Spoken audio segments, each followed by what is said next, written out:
This is going to sound like so much hate, and I swear it's not.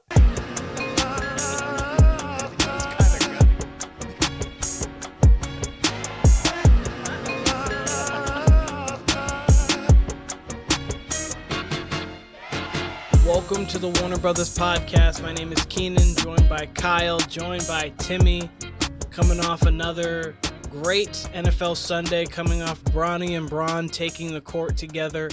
Sidebar real quick, why didn't he just play the rest of the quarter? Why did we take him out with 1:21 left in the second? Don't know. But how are you guys doing? Doing really good. Kind of up and down on the NFL week. I feel like we had some good play, but then we had like quite a few injuries that really just, I hate to see it, man. I really do. Yeah, so I feel bad for the Bucks because they were humming, and even in the game they were humming, and then just things went left. I do want to talk about the Bucks eventually, but it's kind of on them, but we'll get to it, I'm sure. Yeah, Kyle, how about you? Great week of NFL. Like, it really is feeling like the league's starting to pick up. It usually is week 6 or 7 when you really do get a nice rhythm and flow and actual good football. So I'm enjoying that. Thursday night games are even starting to pick up a little bit. To Bronny, I mean, I got a lot of NBA thoughts, but Bronny and LeBron, what they put him in with like 6 minutes to go? They put him in with 4 minutes left to go in the first, or like 5 minutes left to go in the first. He played like 3-ish minutes, and they took him out with like 1:21 left. Because I was watching, and I was like, why not just leave him in for the rest of the second? Like, I get you don't have to play him for the rest of the game, but it's like, why put him in for that? Why not just let him play? Like, it's not like that part of the game where you're going to lose. Yeah, true. I don't know. You know, I just thought that was kind of crazy. They had real NBA stuff to get to. You know, they didn't want their intern in the game too long, I guess. You know what I mean? So that's basically what it seems like with Bronny being on the court. So, yeah. He'll eventually get his first 2 points, maybe in March or something. I don't know. Yeah, he got one shot and he missed it. Oh my God. I was kind of hoping he was going to make it because it would have been LeBron to Bronny for a 3 and everybody would have went insane. Would have been SportsCenter's number one play. It absolutely would have been SportsCenter's number one play. But also at the same time, though, it is a cool thing that we do get to see. So I'll give it that. Alrighty. Is there anywhere you guys specifically want to start with this football week, or I've got a couple questions that I can just kind of throw out there, and we can kind of bounce off it from there. I do want to say to Tim, he brought up the injuries. It really did seem like, because usually you get like a backbreaker like week 1 or 2, like you just lose someone for the season, and like with Tim just saying that, we did really make it like to month 2 without really serious injuries. Honestly, like. Not even thinking about McCaffrey was this most serious, but like he was obviously a preseason one, so it feels a little different. But like he was still like the biggest injury up until. What was that? Sorry, I missed that. No, I was saying McCaffrey was the biggest injury up to this point, even though like he was preseason, but like still, obviously he's still out, so you got to count that as an injury for sure. And the Niners were they were pretty deceptive about that. You know what I mean? Because they said originally 1 week. Yeah, fantasy owners. You know, so they were. Fantasy owners of CMC must be irate. I can't blame him. He's very much in a Kawhi Leonard situation, if we're relating that to basketball, because now Kawhi's going to be out for a few weeks, and I honestly... Oh, he's out indefinitely, Kyle. Indefinitely. Well, they said that originally, and then I think yesterday they officially said a few months or a few weeks. Oh, they said a couple weeks? And he's out. I personally believe he'll be out till January. And then it'll be... Yeah, he's out until the turn of the year. at least until Christmas. For sure. He's out until the turn of the year. There's no chance. No chance he's back before that. For sure. We know how Kawhi operates. But real quick, I do have a quick question. We were talking a little bit about Monday night, of course, with the injuries to the Bucks. How did you guys feel about Lamar and that performance from Lamar that we just obviously witnessed? I feel like he has one of those 5 touchdown insane games every year. Like last year was against the Dolphins. 2 years ago, he had an insane game against the Colts on a Monday night. But how did you guys feel like leaving that game? Honestly, I felt like, we discussed this our last time around. I feel like he's just making more and more of a case for back-to-back MVPs, like cementing it by the week, because they have by far the league's best offense to me. You can put the lines there too, but as far as like hitting you from all angles, what Lamar and Derrick Henry and what their passing game can do and how they just set everything up through Lamar and Derrick Henry, they're going to be tough to beat. They're going to be tough to beat, and that makes their, as we saw on Monday, that makes their defense opportunistic, and it just makes them that much more dangerous. So I'm loving what I see, and yeah, that performance from Lamar, I honestly feel like we can get that on a given week. I feel like we're going to get that 2 or 3 more times this season. I think it's going to, maybe not 5 touchdowns, but I think 3 total touchdowns per game for Lamar is not out of the question. Timmy, what about you? Pretty much the same exact thing. I mean, the only thing I was thinking during the game was, yep, Lamar's got another MVP right here. Like, they didn't even really use Derrick Henry in the first half, and they were doing pretty much whatever they wanted to. The defense got a couple really nice picks for them, and they were able to capitalize, I'm pretty sure, on both their drives. He just did it all, man. He runs, he's still passing, and everybody that was like, oh, Mark Andrews is gone, came right back to what Mark Andrews does, big red zone threat. So I think we probably will see. If he keeps this up, he's definitely getting another MVP. I'm pretty sure his odds before the week were like plus 600, and now he's the favorite. So I just have to say, he's another MVP season loading. It's yes. It to me, it's down to like 4 people that I honestly think could win it. 1 is him. 2 is Jared Goff. I think that's a real race right now. 3 is Josh Allen, because Josh Allen's playing at a level where he's like statistically he's not fully there. He just needs to, like, if they play the Chiefs towards the end of the season, he has a big Chiefs win, 4 touchdowns, no picks. We know like how narratives kind of can spin and things like that can happen. And the other one would be Joe Burrow, and it's because if they win this week, win next week, and beat Baltimore, they'd have like 1 less win. Like, obviously, like next week, I can't think who they play, but they play the Eagles this week. And if they get to a point where they win 3 in a row, they get to 6-4 and beat Baltimore, who at that point would be probably 7-3, then we're having a real conversation because of the fact that statistically they're actually pretty close. But Lamar's been bet. Don't get me wrong, Lamar is the MVP right now. Obviously, it's completely early. It's about almost midway through the season, which is crazy to think already. But completely that. Those would be the Joe Burrow's the long shot. I think Goff is right here, and I think Allen's kind of lurking. Would be how I have it. And then Mahomes on the shot of if they're 17-0 and he wakes up a bit. That's always got to be on the table, but like he's got to be 17-0. And even to be quite honest with you, if he's 17-0 and more picks to touchdowns, I'm not giving it to him. No, I'd rather give it to like Chris Jones or something. Would have like I'd rather give it to someone. That's the else. thing, and I'm sure we'll talk about the Chiefs, but I mean, we said the exact same thing last week. I mean, he's very much in his game manager era, but he's not the reason why they're winning. I mean, he's the anchor of it in a way. Like he's definitely the conductor of it, but he's not. I mean, the defense is why they're winning, and you're getting. I mean, the offensive line. It's Chris Jones is like the star. Yeah, Chris Jones being the star of it. And, I mean, their offensive line, what they're doing for Kareem Hunt, like the fact that it seems like he's getting 4 to 6 yards a carry each time and can just – Kareem, he looks a little bit slower, but like 2018 Kareem Hunt, you're like, yeah. Oh, wait, they just picked him back up. Yeah. They just got him. Yeah, I mean, they're going to be tough to beat. Like, I mean, I'm assuming – the Chiefs, you were going to bring up the Chiefs and the Niners, but we can get into it right here. Like, I picked the Niners in that game, obviously not knowing Debo was going to get a tummy ache in the middle of that. Obviously not knowing Ayuk was going to go out with a torn ACL. He was Rondo, Kyle. Yeah, right. Yeah, he was Rondo. He was Rondo in 2K. And for anyone who doesn't know, in 2K, Kyle went up for a layup with Rajon Rondo, got blocked and fouled by Chris Bosh. We see Rondo limping. He leaves the game with the flu. So 2K had him mid-game. Good old 2K11. Good old 2K11. They're foreshadowing COVID, catching it that quick. You're like, oh, someone else has it. Give him the flu. But sorry, go on.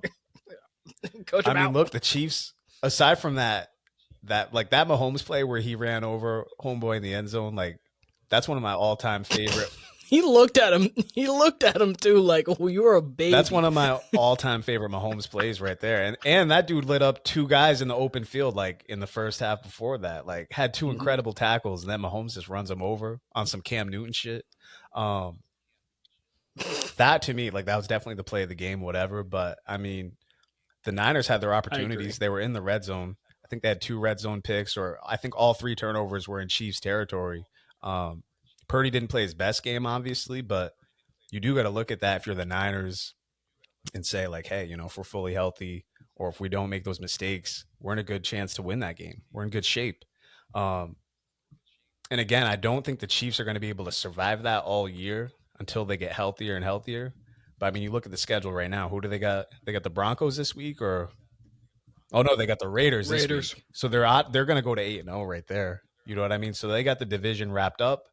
So it's really towards the playoffs, and depending on how healthy they get, where you do worry about them against maybe the Ravens, maybe the Bills. It all depends, but they're tough as nails. They're tough as nails. They can beat you in the trenches, offensive line, defensive line. So fundamentally, they're going to be right there. They're going to have to almost play a Steelers brand of football, though. Yeah.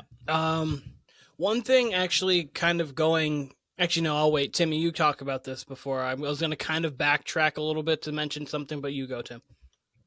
The only 2 things I wanted to kind of bring up with this game, when Patrick Mahomes rushed for that touchdown, you would think that safety, one-on-one, you're literally making contact right at the goal line. This is the guy that has been terrorizing your team for years and years, and you get run over by him.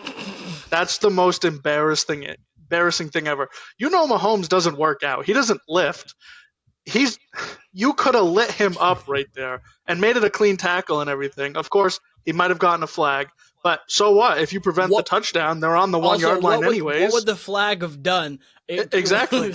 Exactly. So what do you do? Like, why are you not putting everything in to try and lay in this guy out here? Whatever. The play where Mahomes is running towards the sideline and then he scampers down for like another 30 yards or whatever, that made me so mad watching that live.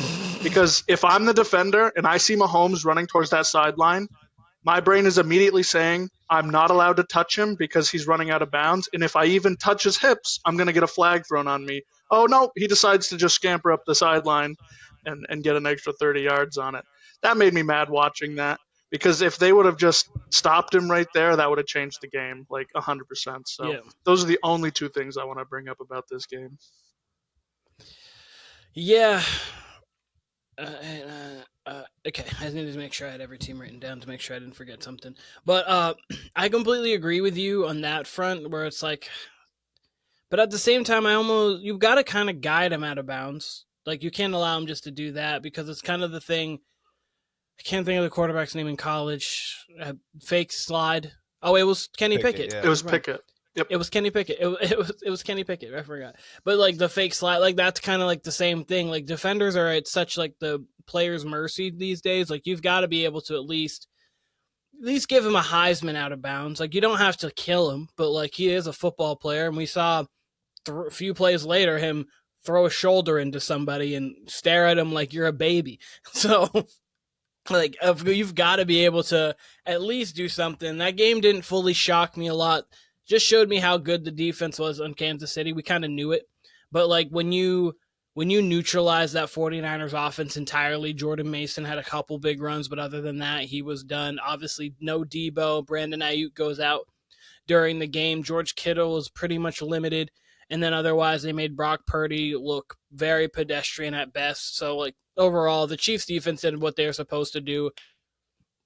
What it comes down to is this defense is going to make plays, and Mahomes has got to make a play or two. This team, again, obviously we like to compare them to the Patriots because of the run. This feels like the last Patriot championship team kind of style, where Brady was kind of just like, I can throw picks. I can just, like, if the game calls for me to take a couple shots, I'm going to take a couple shots. If the game calls for me to not turn the ball over, I'm just not going to turn the ball over. We're going to rely on defense, our run game, our blocking up line, because we had 6 linemen with Rob Gronkowski, because he was essentially just a left tackle or right tackle because of how great of a blocker he was.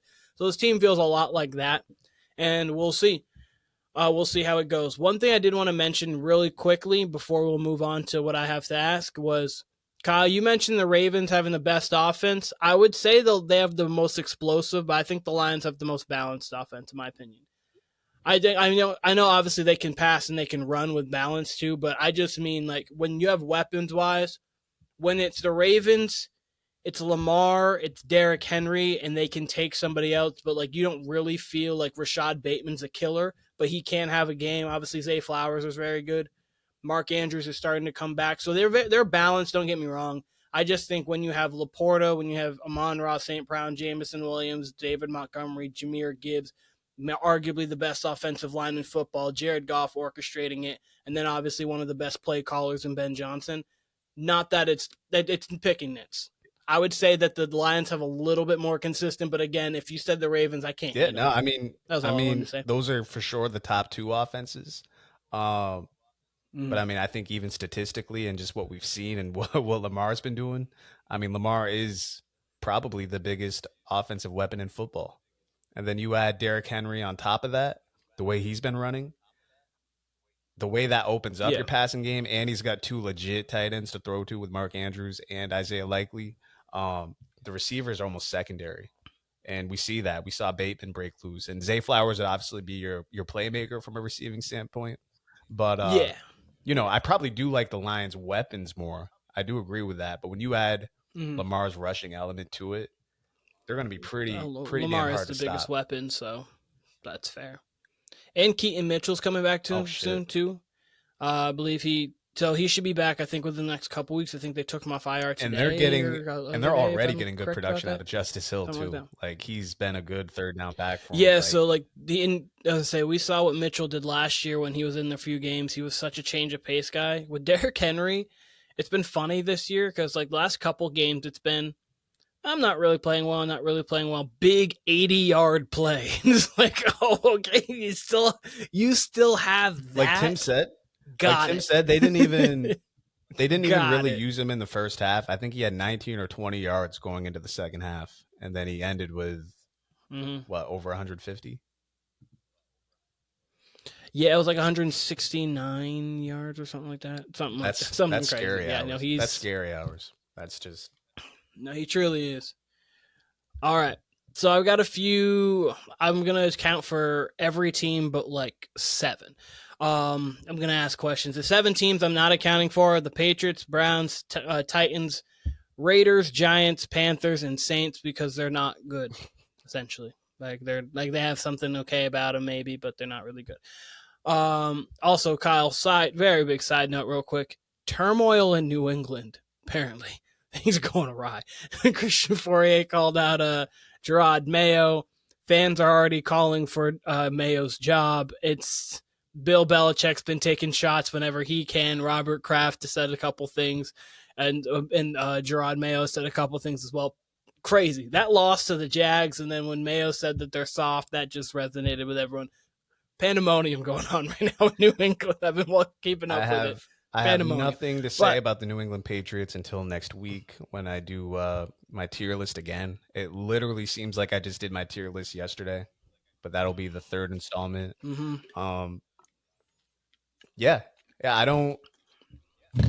I honestly, Keenan, I can't, like last year was a bad Patriots season. I just said I'm not going to talk about them. Here I am talking about them. Last year was a bad Patriots season, but I would still have either the game on my phone.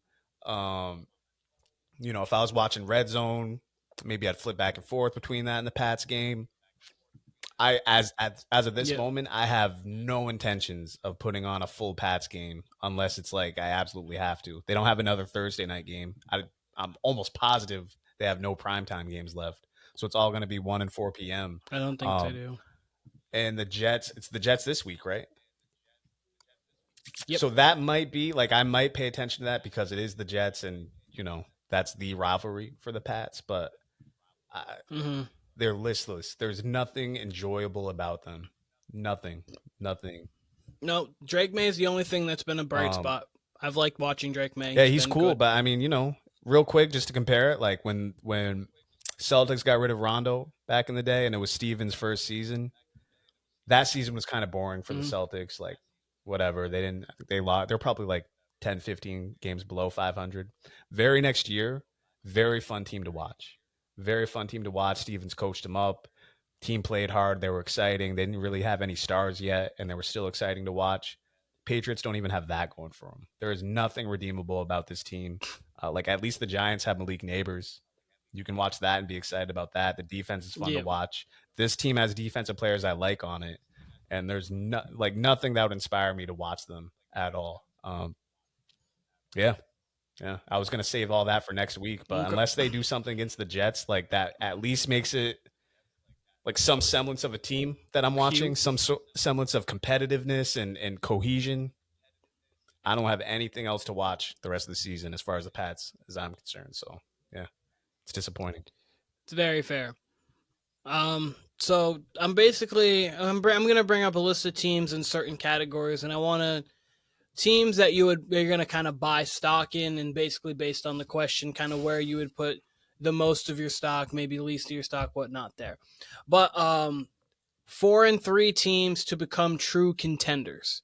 The list of teams is the Seattle Seahawks, the Atlanta Falcons, the Tampa Bay Buccaneers, Philadelphia Eagles, Denver Broncos, and the Indianapolis Colts.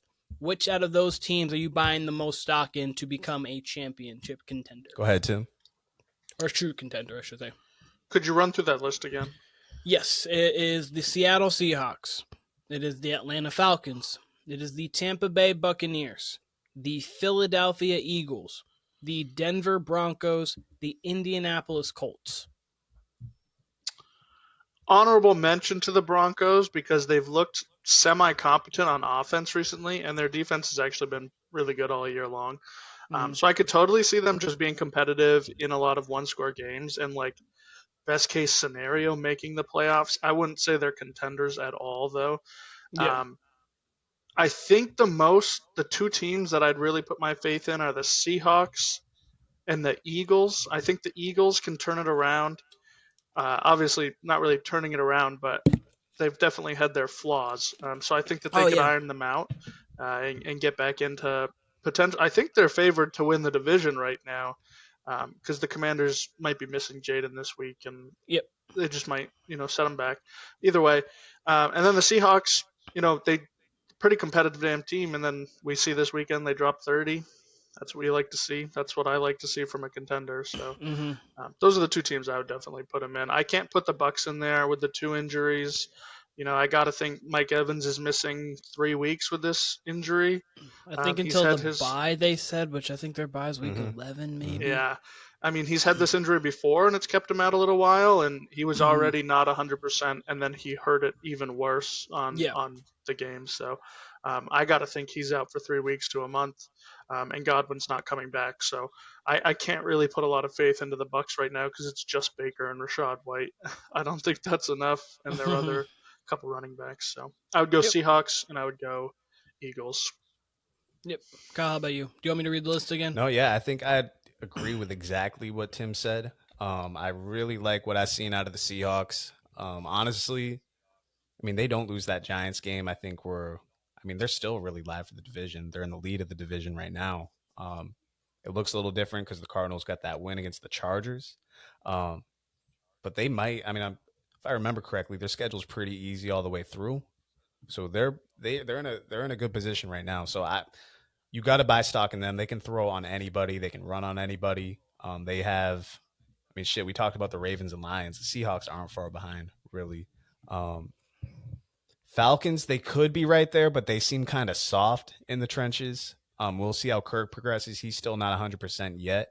Obviously, they built up those wins. And then obviously, with these Bucs injuries, that does a lot for them. They can kind of bank a few wins here and maybe kind of take it easy in certain games, kind of really focus on the divisional games. If it wasn't for the Evans and Godwin injury, you'd have to really like the Bucs. I think they're a team that if they got into the playoffs fully healthy, that's a team you don't want to see. We've seen them go toe-to-toe with the Lions last year. We've seen them go toe-to-toe with teams this year. So, yeah, I would agree completely with Tim. Eagles, I think I mentioned this last week, if they're going to stick to the run, like ball control offense like they did this past week, they can kind of grind it out. They gave Daniel Jones fits. If their defensive line can be fresh like that and give quarterbacks problems and they can just run the ball feed Saquon, keep Saquon healthy, they're going to be okay. And then just keep it simple for Jalen Hurts and, get the ball to AJ and Devontae. They should be okay because the division is going to help them out. And like Tim said, we'll see what happens with Jaden Daniels. But, Cowboys are the Cowboys. So, I mean, they ain't really got stuff to worry about there. Giants, depends on the week. So Eagles should come out of this okay if they can ramp up a couple wins. This Bengals-Eagles game is the most interesting game on the entire schedule to me this coming week, honestly. Oh, yeah. No, that one that game's very excited for because both teams need it for multiple reasons. But I would mostly agree with you. I have a little bit more faith in the Falcons, so I would definitely have them within that first group but I do believe the Seahawks and the Eagles out of that group, and then the Broncos, depending on what Bo Nix you get. The Bo Nix, when he's running well and he is not turning the ball over, that defense has been pretty good. That team actually looks like a playoff caliber team. Obviously a wild card more team, I should say. But then when there's not, they kind of look like they're a below 500 roster. So it really comes down to that with them. But Colts, no.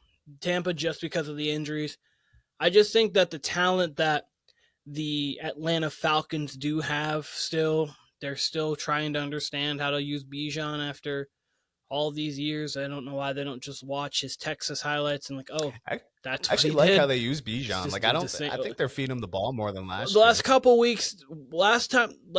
weeks they have been. There's been times I've been kind of questioning it, but the last couple weeks they have been better. They've been trying to figure that out. So I think they're moving in the right direction. I think they're soft on defense. They're not only focused on... I do want to say one thing about Bo Nix. Yes. They have a couple pieces defensively, but they haven't, as a unit, been great. One thing about Bo Nix I've just never seen. Did you guys see the clip where he underthrew and overthrew a receiver at the same time and just hit it dead in the middle? I've never seen a quarterback do that in my life. Never in my life have I seen that. No, I did not actually see that. But that's funny. We still don't know who he was throwing it's a mystery. There's no confirmation. It's a mystery.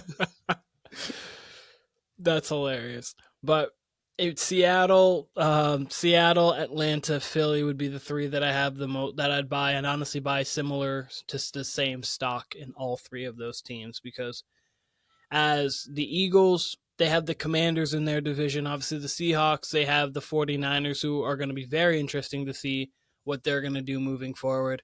And they've got a Rams team that's a possibility and a Cardinals team that's frisky.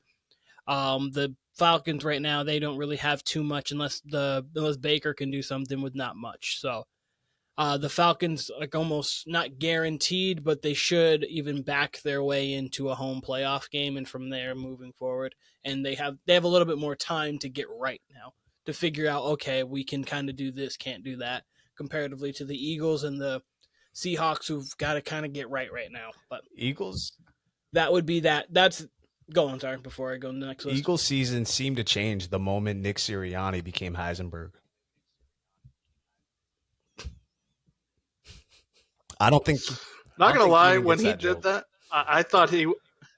I think he was. I get it, but I know what you're talking about because I know what happened. But I'm guessing. It looks to me like one step towards insanity when he did that and just came out looking like that. I'm like, all right, he's lost it. If they lose this game, he's losing a lot more than just his job. Like, something's going on. Anytime someone just randomly shaves their head, you gotta ask questions. You just gotta ask questions. So. It's fine. He went with his Slim Shady era before he just didn't dye it blonde. So this next one is buying stock into a bad team record-wise right now that could make a run. And the teams are the New York Jets, the Miami Dolphins, the Jacksonville Jaguars, and the Los Angeles Rams.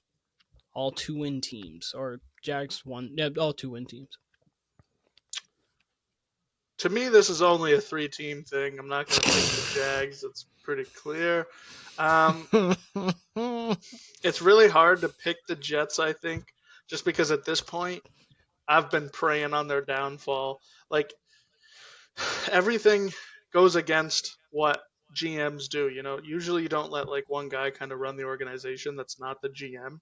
I just feel like Aaron Rodgers has gotten everything on his wish list, and they lose. I get it. It was the first game with Devontae, so we still got to see what that turns out to be. But their defense doesn't look great. They just let the Steelers put up 37 on them, which is kind of scary. So I'm actually going to pick the Dolphins and the Rams.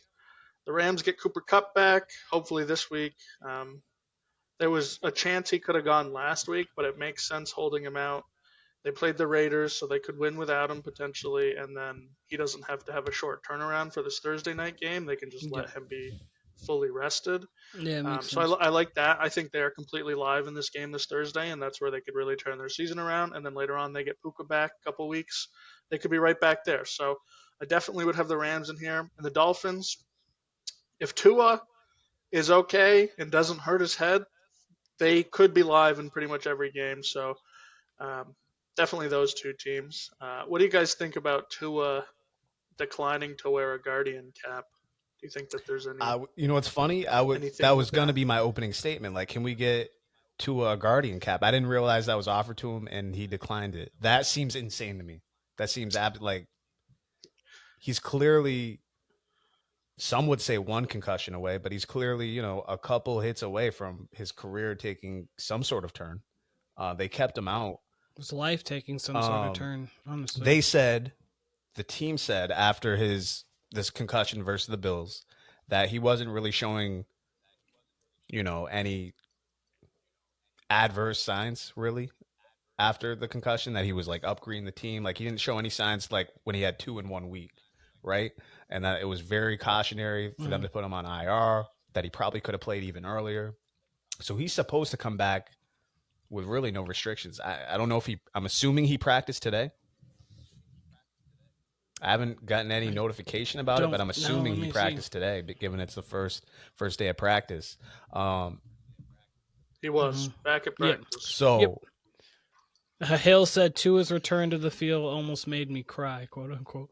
Declined to wear Guardian cap's crazy. I don't even. What was his reason? Did he say? So they asked him. They said, "Will you be wearing a Guardian cap?" And he said, "No." And then they said, "Is there any reason for that?" And he said, "Personal choice." He said, to "Only me, pussies that wear says, I don't want it. Like, I don't like it. Exactly. Like, I don't want to look like an idiot wearing a Guardian cap. Not, I want, I could understand if you're saying, like, oh, I tried it at practice and it actually makes my helmet quite a bit. Like, maybe it's harder to hear the signals, or maybe it's like I can't turn my head quick enough because it is like you're adding a couple pounds to the helmet. I understand that. I honestly think the NFL should kind of step in where it's like, if you have more than a certain amount of concussions, where you're in concussion protocol a couple times a year, the first game back after a concussion, you should be mandated to wear a Guardian cap. Like, that shouldn't be a question. I don't know.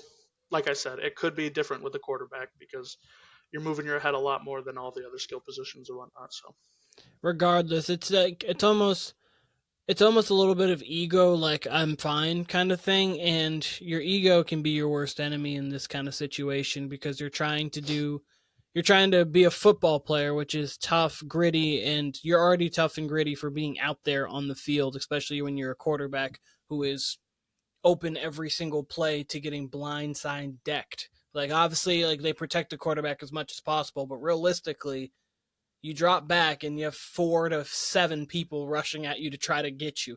So, like, you're showing at least your toughness there, at least to me.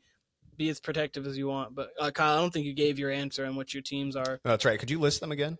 So I think it's the Jets, the Dolphins, the Jags, and the Rams. I almost could buy stock in all of them, honestly. The Rams, we've heard rumors about, like today, I think we heard rumors about Cooper Kupp being traded. There was rumors about Stafford possibly being on the market. But with the Niners losing to the Chiefs, the Seahawks losing consecutive games prior to the Falcons game, that division is wide open. I mean, I think the Rams, they're probably a game and a half out from at least second. They are a game. They're one game out from third or for second, and 2 games out, or game and a half from the division title, or being so it's wide open. I would trust a healthy Rams team more than a healthy Cardinals team at this point. The Niners just have an insane schedule coming up, right? So you assume like say they go 500, whatever. The Rams should be right in the wild card chase, especially if they can stay healthy. I mean, I think that's the reason. If I remember correctly, I had them last in the division, only because I was worried about their health because they're so thin after their main position players. So you got to buy stock in them. Yeah. Jags just have enough talent to where you can't quit them no matter how stupid they are.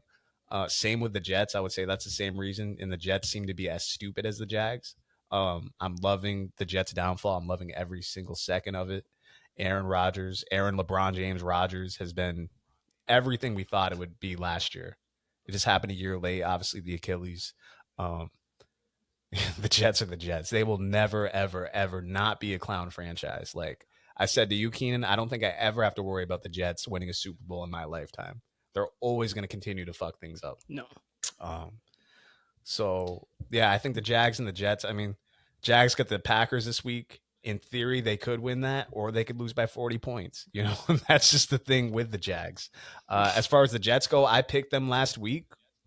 I really thought, like, I wasn't mad at Russ, but I felt like Justin Fields gave them a better chance to win that game. And lo and behold, they just fucking blow the Jets out. Like, they just look awful. And then, who was the last team again? Sorry. You talked all about all four. Did I? So the Dolphins. What I want to say about the Dolphins is the Jets being the Jets, that opened the door completely for them. I mean, they looked awful these weeks without Tua. I didn't think Mike McDaniels did a good job of getting the ball to Achane and Tyreek Hill and Waddle. And now you're sitting tied with the Jets basically, and you still have a shot at least a wild card. And you, in theory, have a fully healthy Tua the rest of the year. Yeah, and you still have, I think they still have probably 3 or 4 games before their schedule gets really tough. So, yeah, the Dolphins really do got to feel good. I mean, the Jets gave them a gift here within the last 3 weeks, honestly. I would with Timmy, or it's just the Dolphins and the Rams to me, because I don't think the Dolphins and the Rams have been bad record-wise because of injury. The Jets and the Jags have been bad record-wise because they've been bad. That's kind of how I break it down there. So when I have putting stock into something, you have Cooper Kupp coming back on Thursday. Puka should be coming back in 3 weeks. You've got Matt Stafford, you've got Sean McVay, so you've got a coach, quarterback, and then you're now getting weapons back. And then you've got McDaniel and you've got Tua, and then you obviously still have your weapons there. So those two teams I have more faith in. The Jets, I just don't feel are, as you said, Kyle, you are not worried about the Jets winning a championship in your lifetime, and it's not because only the talent, it's because of the organization. They fired their coach midseason, they're 2-5. They're admitting they're kind of bad, but I mean, you can't just fire your coach. This isn't the NBA. Like, we've seen the coach, like, people fire their coach, like LeBron. Obviously, David Blatt left midseason, and they go on and get a championship. Last year, Adrian Griffin's 30-13. The Bucks are, I believe, something like that, and they get rid of him. And they get Doc Rivers, and obviously they still get to the playoffs. You see teams in the NBA can get rid of their head coach. A lot of the times, it's if the players are capable and the players are good, they can kind of get on with it. And the NFL coaching just even more prevalent. Not that NBA doesn't matter, but coaches are just so prevalent and so important in the NFL that firing your coach and being 2-5 is kind of a tough spot. So I'm buying stock into the Dolphins and the Rams if I had to pick out of those 4 personally. But I do get what you're saying, because the talent is there in New York. Talent is there in Jacksonville. It's just, can you get it done? My counter to that real quick would be with the Jags. We've seen this from them the entire Doug Peterson era, where they've just disappointed and done dumb things. They just got behind the 8 ball. They've been in most of these games. Aside, really, that Bears game was the most embarrassing one. But I mean, they're just stupid enough to where they can. They're very much like the Cardinals, to where like they can win you a game and they can also lose you a game. You know, you don't really know what to expect. You know, obviously we're feeling more negative about them because of the expectations of Trevor Lawrence. And as far as the Jets go,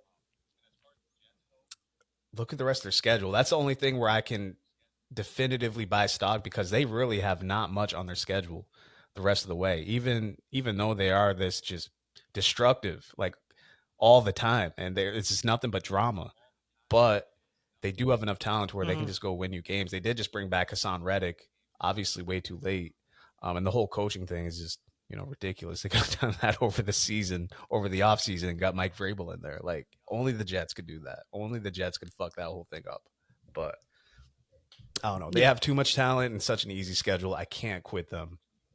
But hey, if anyone can fuck it up, Jets, Jets. Okay. Real quick. Yep. I was just looking at their schedule, and I kind of think, it gives me more hope than what I was just thinking. I was kind of just ruling them out, but they play the Cardinals. That could be a win. The Colts. That could be a win. The Jaguars. That could be a win. The Dolphins twice. Like, I feel like when all things are healthy, they're pretty close to on the same level as the Dolphins. I think I would lean Dolphins, but I could see them winning. The tough games are like the Bills again, and then they play the Texans, the Seahawks. I could see it working for the Jets. I really could. They would need to go 7-4 or 7-3, which is a lot to ask. So they could drop the Texans, the Seahawks, and the Bills, and I could see them realistically winning all the other games if they did turn it around. But that's 9-8. It is pretty tough, and that might not be good enough. That might not be good enough. They really need. Oh, that's tough. It is tough. They put themselves in. But all 2 and 5 teams have put themselves in a tough position. So it's not like it's anything. They've got to at least win their next different. 2. And then another thing, they've got to at least win their next 2 before we really get to the chaotic part of the season. Like, once we get to November and everything just starts to get insane, they've got to at least be near 500, I guess. Yep, definitely. All right. Another thing, we got a report today that we saw Robert Saleh at Packers practice. He's on the Packers. From Austin says he's part of the hired? Packers now. He's a coach? He said that he's back part of the training camp or back something. I'm going to verbatim Austin's text. Robert Saleh is a Packer, by the way. Is quote unquote what he just said. I didn't think he was I didn't see anything that said he was hired or anything. I just saw he was there. If he's like a skill position coach, like if he's coaching linebackers or something, it's a good head to have on your defense. Their defense was great there, and he was great in San Francisco when he was there. So, yeah. Watching the offense on the side. I don't know what he's going to be doing there, but he's going to be doing something. We'll see what he's doing there in some sort of capacity as a coach of a position. So practice be squad interesting player. to see. Yeah. The next group of teams, it's 5 teams. It's the mid-level team to make a run. So this can be making a run to making the playoffs, because obviously they're all in positions where they could be in and out. And these, though, teams that you would buy stock in, it's San Francisco, it's Dallas, Cincinnati, it is the Chargers, and the Cardinals. Those are all 3-3 or 3-4 teams. The Cardinals, it's too hard for me to put any stock in them, because it really does seem like one week they're competitive, the next week they have no idea what they're doing. Even winning this game on Monday night, I don't think that they understand that they have Marvin Harrison on their team. They're using him for a very weird role. He seems to be getting a lot of deep routes, and that's not what you would really want your number one offensive player to use. Can he do it? Of course, but also the thing about him is he's a very good route runner. He's a big body with sure hands. You can run him on some slants, some routes across, unless for some reason he's afraid to go across the middle, and we just don't know it. I hope unless he's afraid to go across the middle, making some easy throws for him. I don't know. Until we see him go across the middle and just be an alpha, I think it's too early to put any stock. It might be next year that's their year. I think I would definitely take the Bengals. And then very quietly, I think the Cowboys can turn it around. I really do.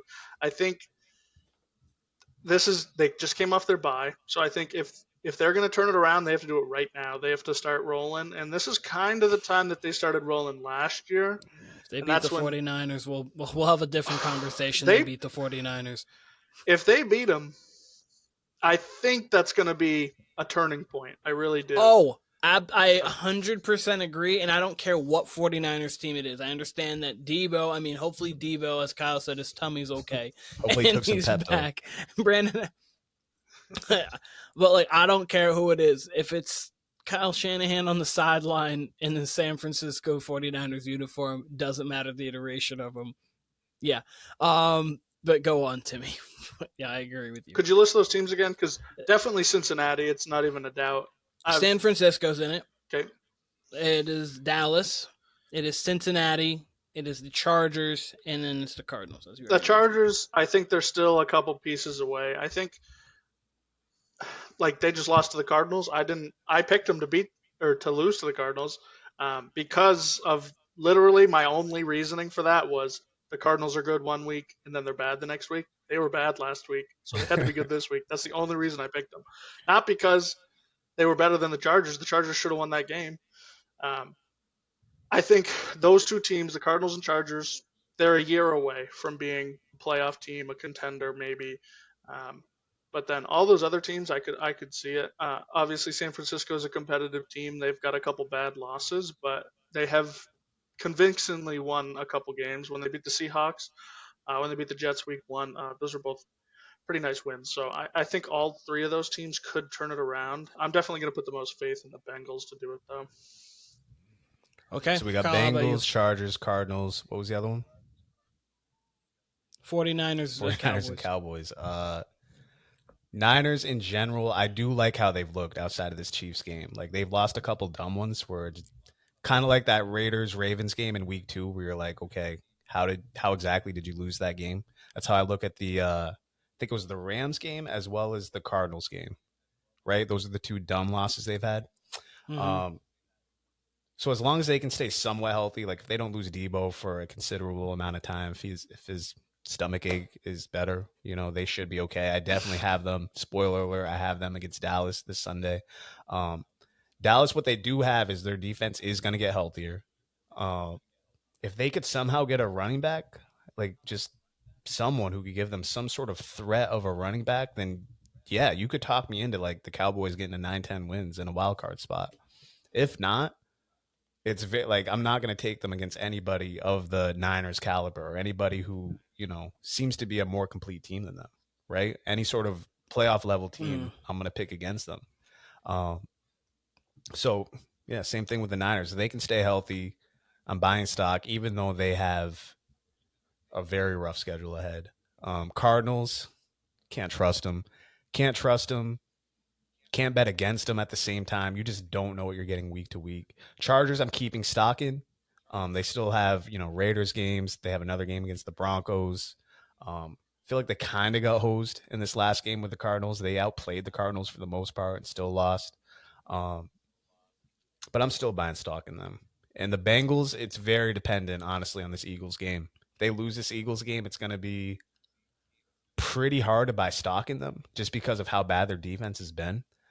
Even the last 2 games, their offense hasn't looked great against the Giants, against the Browns. Those are 2 formidable defenses, sure, but I don't know. Bengals, I still very much have questions about, but they're in the same position as the Jets where they do have a light schedule, so you can see it for them, even if they fall behind the 8 ball again, losing to the Eagles. So Bengals are almost week to week for me, but they have such an explosive offense. They can kind of dig themselves out of a hole. But they can't keep playing with fire like this every year. They really can't. No. I agree with you there. I think that the I almost said the Eagles. If they beat the Eagles this week, then I'm fine. Then I think the Bengals will be okay. Because they could even then afford to lose to the Ravens and still be okay. Because obviously they're 3-4 right now. They would go to 4-4. They play the Raiders next week. So hopefully they would get to 5-4, and then even if they lose to the Ravens and they go to 5-5, you can still work at 500 and 5-5. Like that's easy. Then you work with that. 4-6 is much more difficult, but 5-5 you can work with that. So the Bengals, I am buying stock in there. 49ers, I'm buying stock in. Dallas, I'm not. There's a way. If Dallas wins this game, then I will buy a lot of stock in them, but I think they're losing this week, and I don't love them. Like they play the Falcons the week after. That's a winnable game, but that is in Atlanta. They play the Eagles in Dallas, which doesn't actually make a difference because they've been blown out in Dallas multiple times this year. So then they play the Texans and then the Commanders. After that's them 2-2 at best for me. Like I think that could be a 1-3 stretch, if not maybe 2-2. I don't know. That's going to be very difficult. I'll have to see how these games start to look for me to give full predictions on them. But the Cowboys, I'm not buying stock, but I definitely would be buying stock in the 49ers and the Bengals. From there, I know the Cardinals are too up and down, and the Chargers I don't think have enough. I think they just need if they had just a couple more pieces offensively where Herbert could throw to somebody. Will Disley was their leading receiver. It's a tough ask. They could get it's a tough ask. And it's There's a chance they get Mike Williams back, who is the definition of a generic football player. Like I don't think he'll do much for them other than be a receiver on the field. But it'll help, I guess. But no, that'll definitely. He has a rapport with Herbert. He's played with him before. He's played there before. So like that would be helpful. Is it moving the needle? No, but is it helpful? Yeah. So I would say I think the Chargers are a year away. They're an interesting team. I think they're 7-10 to 9-8 at max for me. But I'd say they're leaning more 7-10, but a tough 7-10 team. A team that next year. There's always those teams that go from not in the playoffs to in the playoffs. I think this could be one of those jump teams. And I think the same thing with the Cardinals. They're a team that 7-10, you don't know what you're getting from them on any given week, and next year they might get more consistency. But that would be that list of teams. I got two more lists, and that's going to basically touch upon every team other than real quick. I have a topic to bring up in this group. Dak Prescott. Yep. Last year was a big debate. Top 5 quarterback, this and that. I think it says a lot, and I want to hear what you guys think. They have a below average running back situation. In theory, with Dak Prescott there, shouldn't they still be afloat? Like, it doesn't seem like people are like, oh, Dak's still there. They're still a playoff team. Like, really, they still got the defense. Really, all they've really lost is running back quality. And people, by and large, are all off the Cowboys, me included.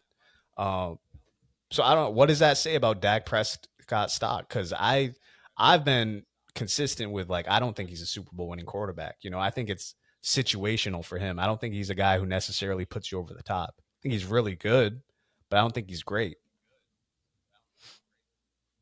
I would agree with that. We had this conversation. I think he's like on like the same thing. Jared Goff is even playing his way a little bit out of that too, because Jared Goff has been getting better against the blitz, and obviously, but he's also in the best situation he's ever been in, and that's even with him going to a Super Bowl with the team. But that offense is just so elite.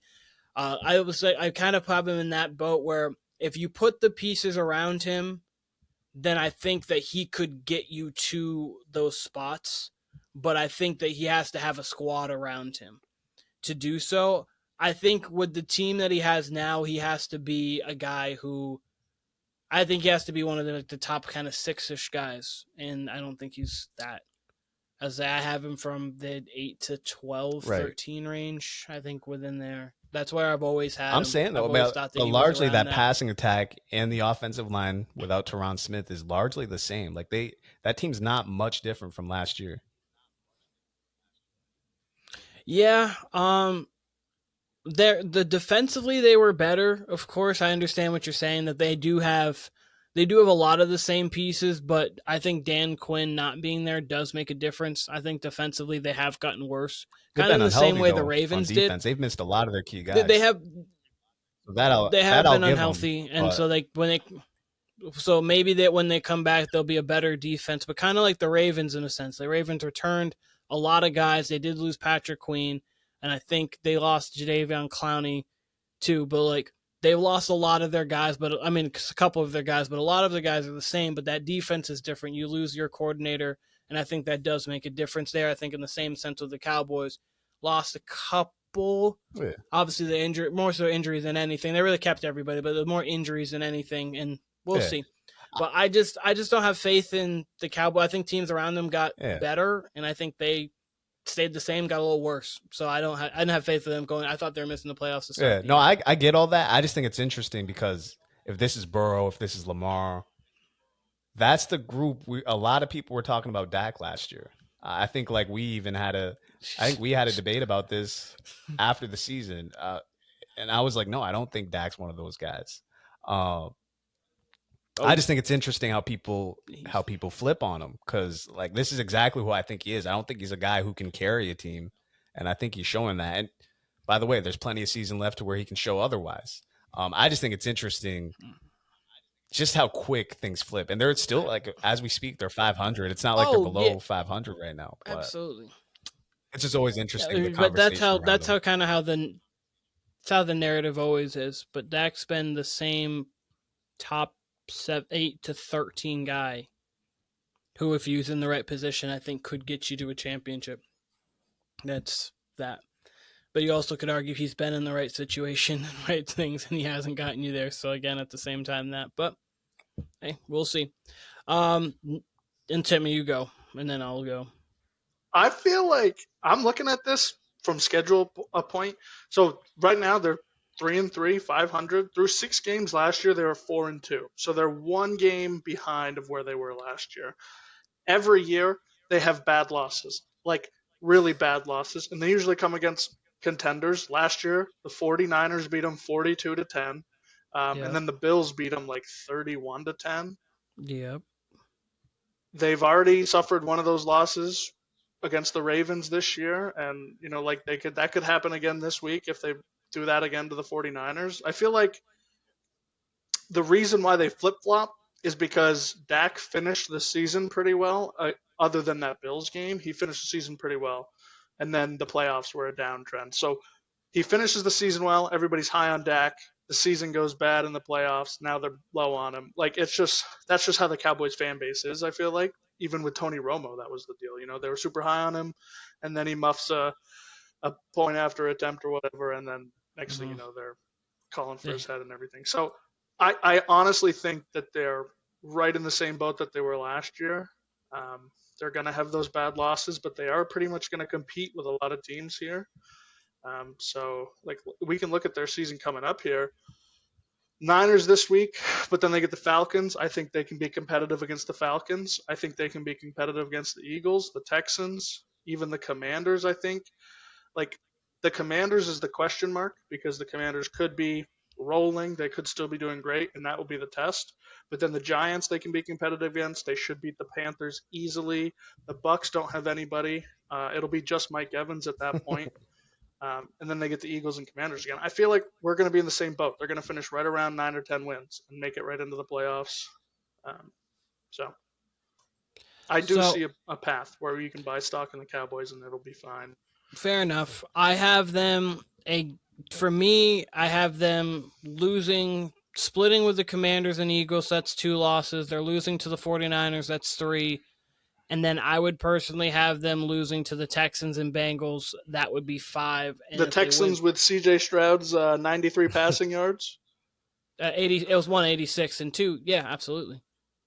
I have more faith in that team than I do.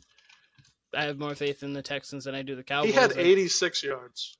Yeah, 86 passing yards. Yeah, I thought you said 186 and 2. No. I said 8. No, I said 86. I said 86. Oh, my bad. 47% completion rate. That's no. He said he had a terrible game. Really bad. That offense. He had an absolutely terrible game. We'll talk more about it with the tiers, but Texans. You want to talk about a team that's a year away? I think the Texans are a year away. I agree. Well, you know what? Possible. Well, that's great. You guys both said that. Good team that could fall off. Who buying stock in that? And it's the Bears, it's the Commanders, it's the Texans, it's the Steelers, it's the Packers, and the Vikings. So I feel like we did this basically last week, especially with the Vikings Packers. We kind of did this last week. I was just going through because I was trying to find. Because Timmy was talking about kind of teams that fell off. It just happened to be within the same, in the same mode. Pretty much the same 4 teams. I'll go with this. But we have 2 others. But you can just quickly answer this question. I will quickly go because we discussed the Vikings and the Packers and the Steelers.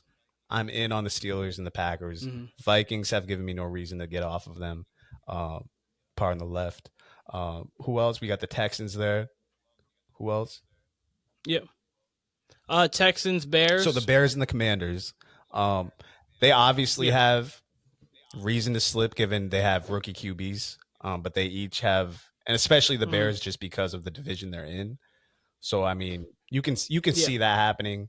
Jaden Daniels, I'm surprised it took this long for him to get injured. But out of all those, like, so just to bring it back to the Texans are going to win that division. Texans will be in the playoffs, right? That offense is just, it's not even, it has nothing to do with Stroud himself. It has nothing to do with their offensive personnel. It's more so the play calling. They are not aggressive. They're very Joe Mixon dependent. You can almost guarantee they're going to run on early downs. They play a lot from 3rd and 7, 3rd and 9, 3rd and 12. It seems like they're always in that position. They're somehow still winning games. That's because Stroud's so damn good in 3rd down situations. But I mean, you compare that again to like the Ravens, the Lions. That's the type of team they should look like, and they're just way too generic. So when it comes to play calling, I don't want to buy stock in them when it comes to, facing a Ravens, facing the upper echelon AFC teams. But skill for skill, player for player, the Texans. I mean, that's why everyone was so on the Texans this offseason, but they have not looked like the offense they should. They have not. Okay. I was curious there. Timmy, do you have anything there at all? I think the two teams. So I could totally see a world where the Commanders, if Jaden doesn't play this week, I could see a world where they struggle and they lose this game. And then if he comes back and gets re-injured, I think that's the case that knocks them out. I think that's really the only thing. If he comes back and he's healthy, I don't have any worry about it. I would say the Bears are like teetering. Like I said last week, they're teetering between that. There's just too many good teams in the NFC, and it's really hard for their entire division to make it. And I think right now, head to head, I would take the Packers over the Bears. So that would be the two teams for me. I could also. I'm gonna keep my mouth shut on the Steelers going forward for a little bit. I could also make the argument, like the Texans played bad last week, and the Packers kind of just squeaked by. I thought the Packers were going to win that game by double digits. I think I had it like 32-21 or something. I don't necessarily think that makes the Packers frauds, but you could also make a case for them. Like, all right, that game was very favorable. You got some Jordan Love turnovers. Like, they should have won that game by more, given the performance that the Texans gave. And then the Steelers, I kind of touched on it earlier, but I was not expecting that performance from Russ, right? Like, he was kind of just throwing it up on the sideline to Pickens, and it worked. Like, if they could get another receiver in there and they keep that ball control offense, and they're just, I mean, I don't know. I like that brand of football. I like the defense ball control brand of football.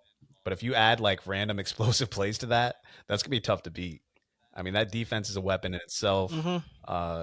If you just got Russ back there buying time, like, he doesn't have the mobility of Justin Fields, but if he's going to be that level of a quarterback, like average to slightly above average, you're going to do okay. You're going to at least go 500 down the stretch here. Yeah, no, they definitely have a little bit more of my intrigue now with Russ, if that's going to be what they look like, or if this is something that can continue. We'll see. We'll see if it's just really bad Jets or if it was good Steelers. It'll be interesting to see. Or, as Kyle said mid-game, a little of both, which it honestly could be a little of both. It would be very Pittsburgh to lose to the Giants this week. It would be very Pittsburgh. It would be. And a 9-7 I would put. Too. I feel all of these teams, I feel, are have a chance to kind of not fall off, but not get as far as they want to or think they should get to. So I actually understand the understanding of all of them. Houston hasn't clicked yet. The Steelers, is this an aberration from Russ, or is this something that he can continue? The Packers, Jordan Love, as fun as he is, he can kind of be a loose cannon. He's kind of more Favre than Rodgers, where he can throw you a few. He's going to probably throw you a few, but when he's on, it's a light show. It can be a light show for him. Like, he can make all the throws. He's throwing my favorite pick six of the year so far. He has like those in him. He has those in him where it's like, it's really Favre-esque, and it's like, oh, All right, you have all the talent, but sometimes you just don't make the decisions that you should.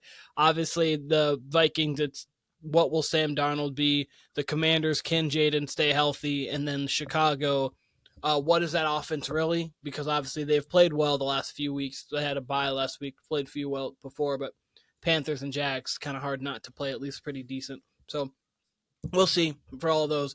That tier happened to just be, or that group of teams, I'll say tier, that just happened to all be the fraud watch from last week. So we really touched upon all of those teams.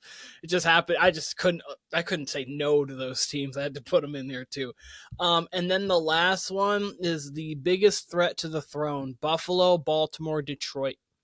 Who do you feel like is the biggest threat to the Kansas City Chiefs?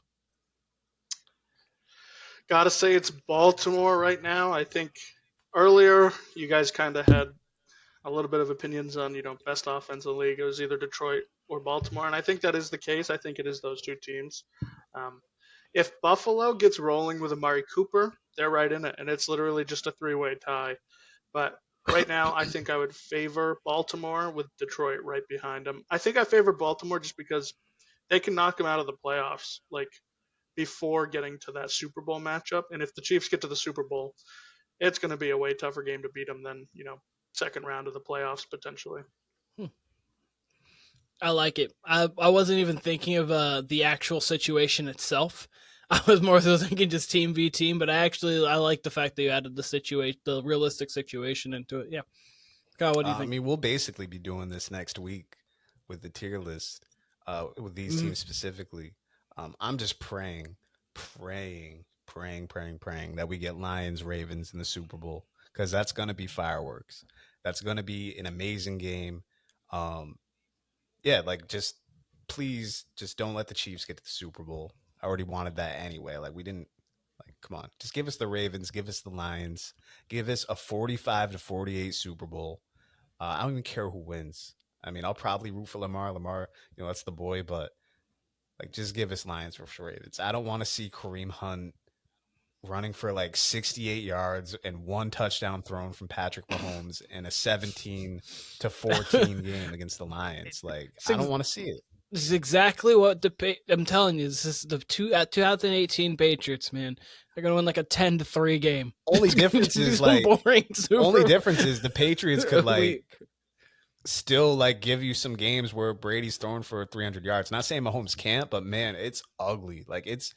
They're closer to the Steelers right now, it seems honestly. The brand of football they're playing, they can't get any explosive plays at all. And no fault to them. I mean, they're missing Rashee Rice. Really Worthy's their only healthy weapon. We didn't even talk about them getting Hopkins today. And he's he very well could be washed, and he's still better than whatever they got right now. You know what I mean? So, yeah. But credit to them. I mean, they're going to continue to win. But yeah, I mean, come on. Ravens to me are the best team in football right now. Slight half 0.5 edge to them over the Lions. I think the Lions are right there too. Obviously, they lost Hutchinson, but you give me Ravens versus Chiefs right now, the same week 1 matchup. I think the Ravens win by 15. I really do. I truly believe that. So, yeah, and the Bills are right there too. Like Tim said, they got to get Amari Cooper going. See how he gels with Josh Allen. He scored a touchdown last week. I'm worried about their run defense, but they even showed some flashes of that the last couple games where they can get stops there. So they're scrappy. They start slow, but they're a second half team for sure, the Buffalo Bills. To me, it's the Detroit Lions by a hair. I think that with Detroit, I just think they have more facets that they can kind of win a game, to be honest. I think they would be able to beat the Chiefs if Jared Goff didn't play great. I don't think that the Ravens could if Lamar doesn't play great. Not that he can't play great against them, but I don't think they could. I understand they have Derrick Henry, so maybe you're that getting 180 nullifies from it. Derrick Henry, man. You could be anybody. But yeah, I don't know. I just feel it's been obviously we've seen in the past the Ravens haven't fared well against the Chiefs when it comes to playoffs. I mean, obviously last year in the playoffs wasn't great. They didn't run the ball like they should have, even though they still had the rushing attack. They obviously didn't have Henry, but they didn't have the rushing attack. It's really when it comes down to it, and if we're going with actual situations, Hutchinson could be back for the Super Bowl, so they might even still have Hutchinson like as a pass rusher. That's an interesting aspect of it too. But I like this Detroit Lions team a lot. I just feel like they have a lot of confidence to them. They have a lot of and I'm not trying to make it sound like the Ravens don't, and like the Lions do. I'm just talking strictly from the Lions' perspective. They have a lot of confidence. They have a lot of ingenuity offensively. Like they have trick plays they can throw at you. Ingenuity. They're just if David Montgomery's not going at it, then you've got Jahmyr Gibbs. Obviously, if Sam Laporta's getting covered, they just have so many weapons to cover that I don't think teams even have like fully the personnel to do it. And when it comes down to the Ravens and Lions, the offensive line of the Lions is going to outdo the offensive line of the Ravens. I think that they can protect Goff better than the Ravens can protect Lamar. Again, that's where Lamar's brilliance comes in. It almost doesn't even matter. And he can make... No, I was going to say that's where Lamar's brilliance does come in, but that's also some things that he has struggled with in the playoffs in the past. His teams are able to hem him into the pocket, but then still get pressure up the middle on him, and then he's got you hit. Yeah, that's where he struggled a lot of the times in the playoffs. We'll see if it's different. I'm not saying it's going to be the same, but we'll see if it's different there. The offensive line's probably where I'd lean the Lions a little bit, but again, if Lamar's playing at this level, it's hard not to. It's just now we got to see him do it. See him do it on the biggest stage in the playoffs because he's only really had one good playoff game out of his 6 now. I think it is. My only thing but we'll see. I'm worried about with the Lions is their pass defense. Seems like you can get whatever you want against them if you're passing on offense, specifically if you're a passing team. And then with the Ravens, I've kind of mentioned it a few times this podcast, but we say Lamar's playing at an MVP level. Derrick Henry's playing at an MVP level too. It's going to be hard to beat two players playing at. You mean offensive player of the year level? He's not allowed to. Yeah, right. Literally. You mean offensive player of the year? Literally, yeah. But by NFL terms kidding. for sure. But I don't know. Those two are playing at like an insane level right now, and you can't play that well if you're Derrick Henry, if your line's not producing, if your line's not protecting. Same with Lamar. So you add that if they're playing at +10. Already, like if they're already playing at 10-0, almost doesn't matter if your defense is that bad. And you could say the same thing about the Lions too, but I have a little more faith in the Ravens defense at this point than the Lions, especially without Hutchinson. Fair. I think those are the two best teams. I think that you're choosing one or the other, but I don't think either's a bad choice. And I think for sure, as Timmy said, I think Buffalo is the third. But the thing in both situations, we've seen Jared Goff have bad playoff games. We've seen Lamar had bad playoff games. Take out Josh Allen's rookie season, our first playoff game really ever, where he had the over-the-shoulder lateral. That was one of the worst things I've ever seen.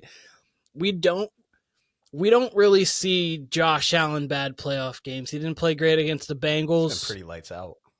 That's it, pretty much. Like, he had a bad Bengals game in 4 touchdowns against the Chiefs, 3 touchdowns against the Chiefs. Obviously plays well against the Steelers. So, like, that's the thing where you can actually have legitimate questions. Will Lamar play up to the level of Mahomes in this scenario? Will Jared Goff? You don't have to question that with Josh Allen. It's then, like... It's going to come down to like the last few plays and like, can we make the plays? That's really what it's going to come down to. Because every time they play against each other in the playoffs, it's coming down to the last couple plays. So that's the one thing going in the Bills' favor. And that's kind of, obviously the Bengals need to show way more. But that's also the thing with the Bengals is Joe Burrow's been able to play on the level of Patrick Mahomes every single time they've played, whatever level that has been in the playoffs, that is. So, and even in the regular season too. He always plays at or above the level of Mahomes, which is why people feel confident in them. Is because we've seen them even this year. It's like they were a 4th and 16 away from beating the Chiefs, so you feel more confident, even though the team's 3 and 4. But they're not in this conversation because they're not as good as the other. Can I tell you something that does worry me about Buffalo? Yeah, it's something that could have kept them from the Super Bowl last year, and that's Tyler Bass. He's been It's shaky still listen, this season. He's missed a couple field goals. He missed an he extra has point, been. like as bad as I've seen anybody miss an extra point a couple weeks ago. It, kicking matters so much, and it's such like it's something that we don't talk about ever. Like the fact that the Chiefs have Mr. Automatic really in Harrison Butker, like he's been just pretty much automatic. Like Justin Tucker was going through a little spell where he was just not good over 50 yards. Like what the second it hit 50, he was just not good anymore. Over the last like year and a half ish, he's getting back to being fine. Obviously, Evan McPherson's hitting big kicks in the playoffs. So like kicking matters greatly. I mean, and the Bills know that more than anybody. I mean, the Bills know if they had some kickers, maybe they have a Super Bowl in the roster or in the history. But it does very much matter, and that's a good point. That is a good point. Let's All right, and that's all 32 teams. I don't know if there's anything else other than the Thursday night predictions, yeah, but that's all 32 teams. Night. Let's do Thursday night. We have hold on. I need to see what the spread is on this game, guys. Just give me just a half a second. It might be 3.5. All bid 3.5, but it is Minnesota heading to LA, I believe. Believe so. To face off against the Rams. Yes. Guys, give your predictions while I find. It is the Rams are 3-point underdogs. All odds given by FanDuel Sportsbook. By the way, just make sure we know. All odds by FanDuel Sportsbook. But yeah, favored by 3, the Vikings are. What do you think, guys? I totally get the line. First game back with Cooper Kupp. Maybe they're just not super confident, even with them being at home. Mm-hmm. This is a revenge game. If you haven't noticed, Kevin O'Connell was on Sean McVay's staff. So we got a homecoming here. I'm going to take the Rams to cover or to win. So give it to me 24-20. McVay gets the last laugh. 24-20 Rams. Okay, Kyle, what do you think? I think I'm rolling with the Rams too. This is kind of their season. If they lose this game, it's hard to see them making a run at the wild card. You're catching the Vikings basically after a playoff game with the Lions.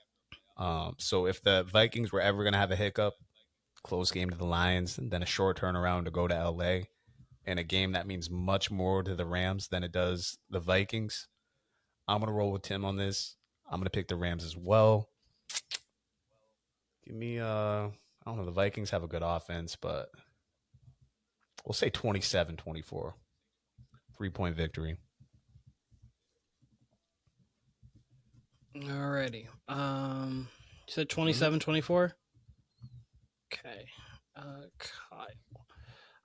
So I also have the Rams, so we all have the Rams. I have it in a higher scoring game. These Thursday night games seem to be one or if not both teams getting in the upper digit. One thing that actually has been a good note, teams who have played the Lions the next week have not won yet. The Lions are physical. Like the ball used to be the same thing with Baltimore and the 49ers too. They're such physical teams that beat you up during the week. It's very tough to kind of come back against the next week and really get your bodies. And like that's been the thing is if it's fully true, we don't know. Obviously these are players, but the Lions are a big physical team. You're coming off an emotional kind of loss and also one of the biggest losses of your season. And it's a quick turnaround. Cooper Kupp is healthy. I think that the Rams are in a desperate spot. They need the win, and I do think they get the win. And I have them getting it 31-27 in a fun Thursday night game. All right, well, that was boring. We don't have the Rams. Is there anything else anyone wanted to touch on? I know we talked about all 32 teams for the most part, other than, really 24 teams because the other teams don't really matter. Is there anything else anyone wanted to say? Totally forgot to bring this up earlier when we were talking about the Cowboys. Yeah. Did you guys hear what Jerry Jones has been saying? Like, he's been on multiple radio shows talking about after they lose to the Lions. He went on this radio show and just didn't look like a very classy GM. He kind of looked like he was, upset and definitely showing his temper. And then the next week he goes on there and says that, hey, if we had signed Derrick Henry, he wouldn't be that good on our team, or he wouldn't Yes, be I looking did see that that. good. I'm just thinking, if you don't have the faith that Derrick Henry, one of the best running backs in the league, would at least be like far and away better than what you got right now, I think it's time to hang up the GM tag. I think he's time to just sit back and let the team go, because Derrick Henry would be an incredible asset on the Cowboys right now. I think everybody would agree. He completely upgrades that team, and he was saying more to the point of our system he wouldn't succeed as much in. If you sign Derrick Henry, change the damn system. If you don't believe that you could give a running back 20 carries a game, but you have him, then that's on you guys at that point. So what system do they have that he's not going to fit? He can run zone. He can run between the tackles. He can run outside of the tackles. He can run tosses. He can work in the screen game. He can run a little bit of routes, maybe in it. Like what scheme do you run that Derrick Henry doesn't work for? This isn't Tim Tebow where you're like, we got to build the offense around Tim Tebow. He just doesn't work. It's Derrick Henry, 1, and 2, it's a running back. What offense is like really built around running backs in 2024? If you're building offenses around running backs, it's because their name's Christian McCaffrey or Derrick Henry, where it's like, yeah, whatever it is, we want the ball in your hands 25 times plus. We need to get it to you, so that's where the offense is going. What do you mean, Jerry? Look, I could GM them better than Jerry, and I know people love to say, no, Jerry is delusional. What are we doing? It's Derrick Henry. Golly. I've loved Jerry Jones' season so far. He's had great sound bites. He threatened to fire those guys. If you want to go see, if you guys saw what he said when Jamie Foxx was on live at training camp, that was very interesting too. Jerry Jones has been on a roll. From my understanding, I think Stephen Jones is really the GM and does all the day-to-day activities. But the fact that they still let Jerry Jones go on the radio and do these bits, I love it. I love it. I mean, I've said this before. I don't care. Patriots could go 0-17 every year for the rest of my life. I don't care. They've given me enough winning. So I take great joy in watching the Cowboys and Jerry Jones do this type of shit every year. Take great joy in watching the Jets do what they do year in and year out. It's art at this point. Like, how can you? I mean, the Cowboys announced Dak Prescott's contract like 2 hours before game time. So like that clearly had been set in stone. Who knows how long? And they played it out the entire summer like it was some dramatic shit. And then they could have paid CeeDee Lamb literally like 12 months ago. CeeDee missed training camp because he didn't have a contract, and then they gave him the contract that he asked for on day one. They could have just paid him a while ago and saved money. They could have paid Dak a while ago and saved money. Yeah, with CeeDee Lamb, 2 wide receivers signed big contracts post him asking for the deal, and if anything, got him an extra $4 or $5 million a year. You're gonna try to convince you guys are gonna try to convince me that in March you guys didn't know about CD and Dak, but right before the season you knew about CD and Dak. Like, I get it. You guys aren't this good in the draft. You guys aren't like that good to where like you're gonna draft someone for CD or Dak's replacement. Why didn't we just get these deals done earlier when we didn't have to pay the guys what we now have to pay the guys? So now Micah, what they're probably going to do with Micah is they're going to be like, oh, let's just wait for all these contracts to come in. Okay, Will Anderson, I see you're playing pretty well. Once you get your contract, we're going to then pay Micah. Like, what are we doing? Like, they're going to just do something stupid and make it so Micah can get more money. And then, why are we cap strapped? I don't understand. What do you mean? I don't see our books. I don't know what the books look like. I just know we need to win football games. Real quick, sucks. We didn't really get to talk about this much, Keenan, and it happened on Sunday. First of all, welcome back, NBA. Glad NBA's back. Can't wait to talk more NBA. Joel Embiid, load management, game 1. Very unserious league. Love the NBA, but still a very unserious league. WNBA though. You got the commissioner wearing a New York City dress. What the fuck? I know. All right, look, I bet. So I had a couple bets on Sunday for the Liberty to win the game. I just thought they'd win the game, right? Getting it to a game 5, got on your home floor. Fine. Thought they'd win the game. Wanted the Lynx to win, right? That entire game, I felt like the Lynx were the better team. Felt like they got hosed. Like, really felt like They did. the Liberty, like, it's almost embarrassing how much they're celebrating that win. Like, sure, they, like, of course, in their eyes, they won it fair and square. They played like dog shit that game. Sabrina and Brianna Stewart in particular. Nafisa Collier was played really well. She played By far and away the best player on the floor. And By far the best player in the series. By far the best player in these playoffs. That's even including Like- Asia Wilson. Nafisa Collier went on a. I'll no, let you yeah, I was finish. just gonna say, like, they clamped them up, and don't get me wrong, like, the Lynx didn't shoot well from the field either, but it seemed like they were just missing shots, whereas they were like genuinely had a great defensive performance against the Liberty. And then we're gonna bail the Liberty out with some whack ass calls here at the end.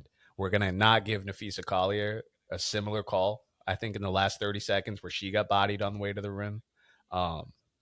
It was pretty gross. Like, I did not feel good coming out of that game. Like, oh, the Liberty, like, they did not play well. I think they had a stretch in the third or fourth quarter, like late in the third or early in the fourth, where they really made a push and came back. Other than that, I felt like the Lynx completely outplayed them the entire game. Like, completely outplayed them. They did not deserve to win that game at all. Did outplay. They did. Everybody. It was game 7. Kyle, you know, game 7s, they get hectic. They are low scoring. They are not. They're hectic. Everybody looked nervous except for one player. Nafisa Collier did not. I don't even think Sabrina and Brianna Stewart looked nervous as much as they got clamped the fuck up. Like, they got clamped up. So for me, Brianna, I would agree. Brianna, wait, no, time out. Let me take that back. little... Brianna Stewart definitely looked nervous because she claimed free throws in game 1 and game 5, and then she bounced back and got those other. Sabrina was 1 of 17. But I actually felt. And I don't think that was just I didn't feel like that was just a bad game. I felt like in the second half she was just missing shots, but I felt early on she was rushed. And I thought that Brianna Stewart was rushed, and that has to do with their defense. It also has to do with their nerves. They've played against this team multiple. I mean, I agree with you. There's a reason the Lynx were a top 2 defensive team, them in the Connecticut Sun this year. There's a reason why they were top 2 defensively. There's a reason why they were the most surprised team. Nafisa showed that I agree. I think she's the second best player in the W. Asia's 1, and it's, to me, not close right now. Shouts to Kayla McBride, too. I would give Shouts to Kayla McBride. She kept them in that game, too. Oh, Kayla McBride, I believe she's from Notre Dame. She was showing why she was big time because Courtney Williams did not have it. Team Light Skin showed out. Have it. It was Team really Light Skin showed out in that game, and hey, I don't know. With Nafisa, she's going to play well every game and get one person along with her on that roster. And a lot of the time it was Courtney Williams. That one was Kelly McBride. Brianna Stewart did not get fouled on that last play. She did travel. The travel I'm not as mad at. The call was like weak. I get it. The call was a travel, weak with how physical. But they the call was absolutely weak. They should not have gotten. But then I seen the commissioner wearing a New York City skyline dress. I was like, come on now. Like, what is this, WWE? Like, what is this? Yeah, no, that's crazy. But no, you're right. It just makes me even more excited for next year because we're gonna get Paige Beckers next year too added in all of this. Gonna get Cameron Brink back. We're gonna get Caitlin on a full year's rest. We're next year's gonna Yankees go Dodgers insane. Friday too. Can't but wait. It's for the 12th time they're in the World Series. This has been a good sports year. I'm telling you what, it's been a good sports year. You get Judge Ohtani. Last year, the ratings were like 9.1 million for viewership, which is like the lowest ever. This year's prediction maybe above 20 mil. People are going to tune in. I'm going to tune Jordan in. Numbers, when you got Ohtani I don't know versus about 20 mil, but no, it was 20 million would be. I had to do actually a beat report type like style thing on it today for school. 20 mil. This guy's William Mao is his name. He's global SVP for some media consulting thing. The Cubs in 16 did like 22.8 average. And then there's a couple others that did around like 17, 18, and I think 17, it was Dodgers Astros. That would have been 18, I think. Dodgers, Astros, they did like 18 mil per. So, and he was saying that he might think that this one's going to be up around 20. We'll see. But Ohtani, Judge, if you're going to watch baseball and and Stanton's been on fire, if there's going to be a series that you're going to not watch baseball all year for and come to watch, it would be this one. So Dodgers in 6. And it's a heated rivalry, a historical rivalry. Dodgers too, in 6. Dodgers in 6. I would agree. I think actually I'm Dodgers in 7. I want a game 7. Dodgers in 7. Timmy, give me a random something. I don't care. Dodgers in 5. There we go. Okay. All right. Well, this was the Warner Brothas Podcast. We just gave you some baseball, some WNBA, a little bit of NBA, and of course some football here because we are a versatile bunch here. Thank you, Timmy, for joining. Kyle, of course, thank you for being here. We appreciate all of you guys. It's YouTube, it's TikTok, it's Instagram, all at Warner Brothas Podcast. And we appreciate you guys. We'll see you very soon.